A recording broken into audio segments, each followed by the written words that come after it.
एक ऐसी जगह जहां बड़ी संख्या में पिछले लंबे समय से युवक और युवतियां यानी कि कपल लिव इन रिलेशनशिप में रह रहे थे। अब इन सभी जोड़ों ने शादी करने का फैसला किया, जिसके बाद धूमधाम से इनकी शादी कराई गई।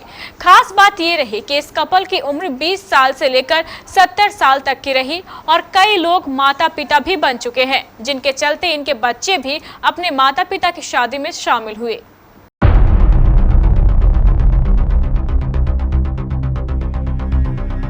यूं तो हमारे इंडियन सोसाइटी में शादियां एक तयशुदा चीजों और नियमों के मुताबिक ही होती है।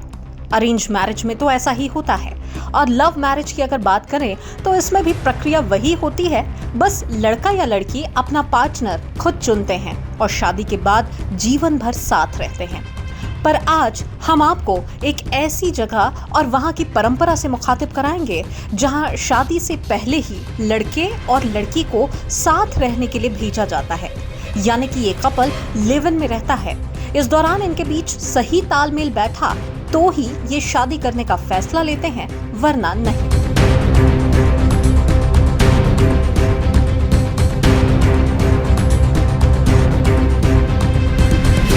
ये कहानी है झारखंड की, जहां पिछले लंबे समय से ये परंपरा चली आ रही है।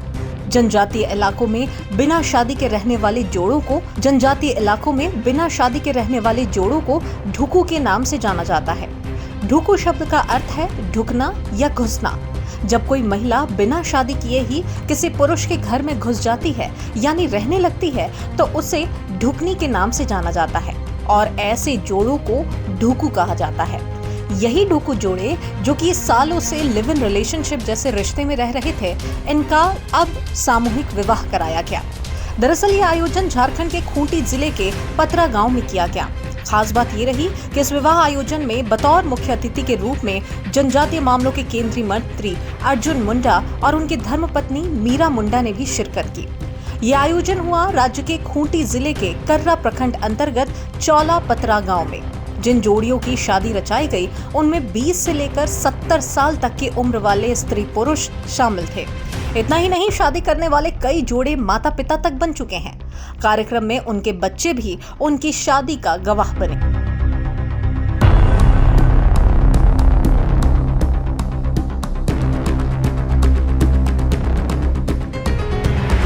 आपको बता दें कि जनजातीय इलाकों में लिव इन में रह रही ये ढुकू जोड़ियां एक ही छत के नीचे एक साथ बरसों बरस गुजारने के बाद भी अपने रिश्ते को शादी का नाम नहीं दे पाती। ढुकू परंपरा के पीछे की सबसे बड़ी वजह आर्थिक मजबूरी है। दरअसल आदिवासी समाज में ये अनिवार्य परंपरा है कि शादी के उपलक्ष्य में पूरे गांव के लिए भोज का इंतजाम किया जाता है। कई लोग गरीबी की वजह से इस प्रकार की व्यवस्था नहीं कर पाते और इस कारण वे बिना शादी किए साथ में रहने लगते हैं। ऐसी ज्यादातर जोड़ियों की कई संतानें भी हैं, मगर समाज की मान्य प्रथाओं के अनुसार शादी न हो पाने की वजह से इन संतानों को जमीन जायदाद पर अधिकार नहीं मिल पाता। ऐसे बच्चों को पिता का नाम भी नहीं मिल पाता।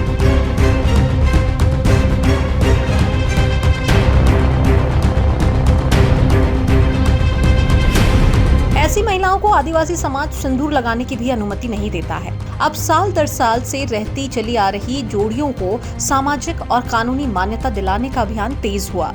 खूंटी में आयोजित सामूहिक विवाह समारोह के मुख्य अतिथि केंद्रीय मंत्री अर्जुन मुंडा ने कहा कि वैवाहिक बंधन में बंधने वालों को अब सामाजिक और कानूनी मान्यता मिलेगी। इससे संपत्ति समेत अन्य पारिवारिक मामलों में इन जोड़ों को कानूनी हक मिलेगा। केंद्रीय मंत्री ने कहा कि ऐसे जोड़ों का भविष्य सुखमय हो, इसकी चिंता केंद्र सरकार को हमेशा रहती है। वैवाहिक बंधन में बंधने वाले सभी जोड़ों का शादी का रजिस्ट्रेशन भी कराया जाएगा। Bureau report, KBC news.